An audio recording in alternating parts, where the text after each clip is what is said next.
Aphelile Ihlaya ama-Blue Nation ngesikhathi umphathi wakhuzana Dlamlenze umfukampongose adressa i-Nation wabesenza ihla ngomthandengqongqoshe wamanqele nangama-Red Nation njengoba ethi umthandengqongqoshe wamanqele wathi mengabe ekhipha ingoma yakhe esihloko esithi iParis wabe ese-relaxa waphinde futhi watshengisa ukungancengi abalandeli bakhe ukuthi bavotele ingoma yakhe leyo esingenele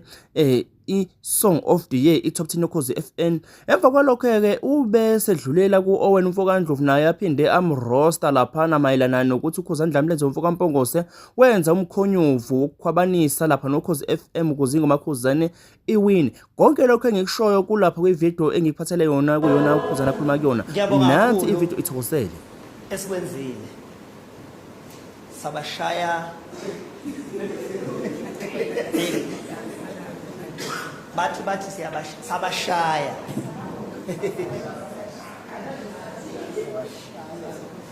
induku yangichopha lento yakho manje. Induku isilonda saguna phakade.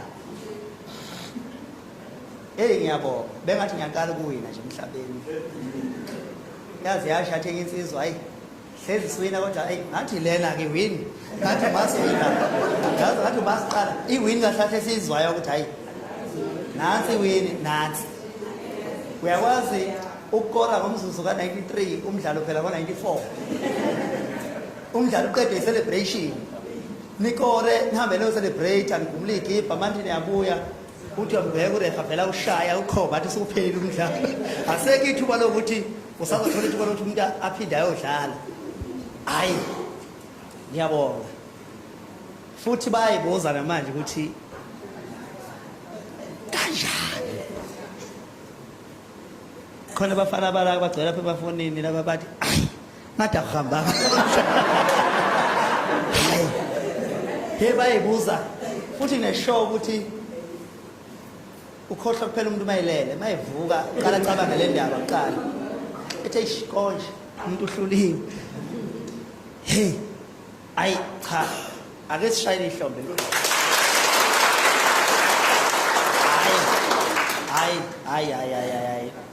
Hayi nizinkinga bakwethu. Siyakwazi ukumela into yethu. Sebe campaign ke umhlaba wonke ngoba sebehlale becuthile nje ukuthi yini lo muntu into ayenzayo bese bethaya sithi masiyogxeka hayi into umthetho manje sebeyishayele wona uthi abagxeke yonke into engiyenzayo noma ngabe yini kodwa kunjalo asipheli mandla kunalokho basinika amandla mo ukuthi siqhubeke futhi ube kuthiwa bazange beze besigxeke ngabe sibashayanga sase sibashayela lana ukuthi ngihlili ayikhalo kahle kunengoma lapha iculwa odadewethu ethi bangasola nje abantu bethi sibashayelana abantu kangaka ethi sibuyisele impendulo bona basithuka singenze lutho. So ngizama ukusho ukuthi abaculi uzomela beyifunde lento uqhubeka kwesikhathi ukuthi uma unenhlanhla ube nenhlanhla washaya ingoma wase uyayiphusha ngendlela ephusha ngayo kwanabantu abakhombisa ukuyithanda lo ngoma kumele ke usebenzise umqondo ungasebenzisa umqondo wengoma nodani bayithanda kumele ube usebenzise lokho ukuthi uzoyenza kanjani ke lento yakho ukuthi ihleleke kuze bese gcineni. Mina nje ngivele ngibheke phansi ngiyibukele nje phansi noma ngabe kuthiwa ubani osuke zama ukungichukuluza mangabe ukhonto engiyifunayo ngivele nje ngibheke phansi ngoba lento yokuthi uthi udinga usizo labantu bese ukhombisa ukwedelela ukhukhumala abantu bayakhombisa ukuthi hayi singakujikisa lapho uthi uyakhona ubuyele emuva. So ke kubalekile ukuthi usenze umqondo wokuzehlisa ushaya isipani sakho ngendlela right. So ngithandulisa ukubonga enikwenzile namanje imlomo isadumbile futhi mhlambe sebezobe befa imlomo idumbile ngoba phela sawushaya umlomo sawubeka isibasi saphakathi futhi ubaba ophinde besithinte bobe kwangadaliwe bakhona ukudala nje bekoba khona abayitholayo ngoba ngicathi sokusikhathi sokuthi behloniphe manje bethi sokusikhathi sokuthi bekhuzaneni khona inhliziyo yakabhala ku Facebook yathi hey we madoda ake ngimthi peace ibhala nje futhi ingalo lehlangathona ngalo mina bengithi asiphusheni ingoma yethu bafethu sithuleni singalokhu sicasula laba abantu abangale ngoba laba abantu bayakwazi ukuvimba mabekubona ukuthi uyabaqhoshela siyothini bafethu masithi sifaka le ngoma yethu kwi-top 10 bevele befake yabo bevele bevote behlukanisa unyaka wathi bafethu niyikhuphule le post yabo wathi mina bafethu ngabe ngithi asiyiphusheni ingoma yethu siyeke lokusixhoshela laba abantu abangani esikwenzayo nje sikhombise nje ukuthi siyakujabulela kodwa siye ukukhoshela abantu ngoba ama-Blue Nation bafethu ukuthi ngiyawazi loya muntu uyayazi induku yethu loya muntu yabakhulu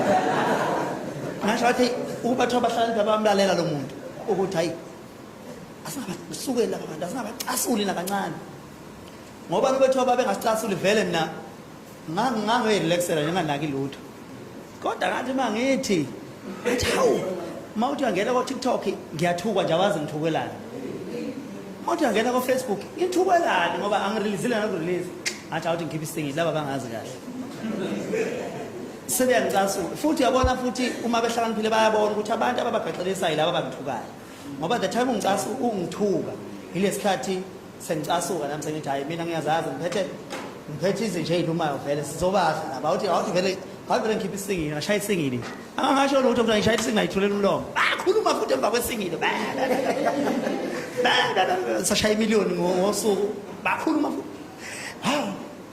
sabathe senza into bakhuluma kwashayisa sokuvota ngathi ayifakani ingoma lapho engabe bafaka ingoma yabo makuthiwa sekuyisingene ingoma engabe bayavota basakhuluma futhi wafika unyaka sawushaya unyaka bayakhuluma futhi hawu kuyoze kube nini kanti bekhuluma namanje basakhuluma namanje shuthi nje bona umsebenzi wabo ukukhuluma hawu ngoba bona bayakholela ngithi engomeni yabo ukuthi ilento abathi iyona ngithi naka ingoma yakho vala umlomo angithi uyakholela entweni yakho naka into yakho uma uyakhuluma omunye ngomunye uthi hey bafethu ngisaba ukukhuluma ngomunye umuntu nakho kwethu yabo asiphusheni lokho kwethu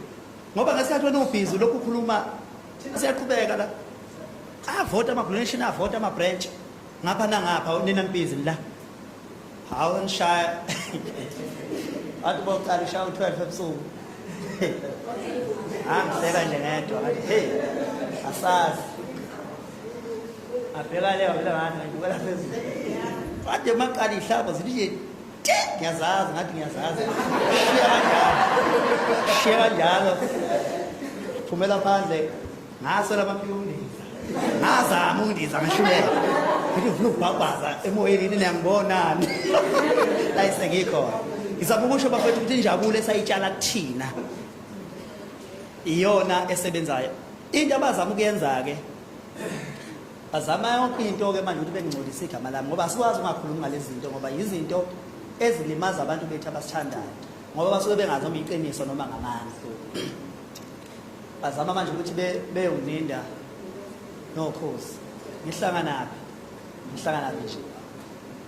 kwathiwa-ke hhayi usehlangane nabaphathi bokhozi kwathiwa uyakwazi ukupopola amavoti ayikho yonke loo nto leyo sifuna ukufakaza siyasebenza ngokufakaza kuze etafuleni bese-ke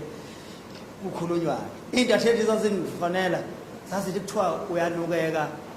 lapha nokhosini ukuthi ngathi mina letha ubufakazi bese sikhuluma hhayi yabona inyathelo ezishaye ikhona ayisabuyi ofikayo ngithi hayi letha ubufakazi balokho bese siyakhuluma phelile kabukho ubufakazi kuyakhulunywa nje ngokuthi umuntu nomuntu nomlomo wakhe ngize ngisho ngithi ubethu okwenzeka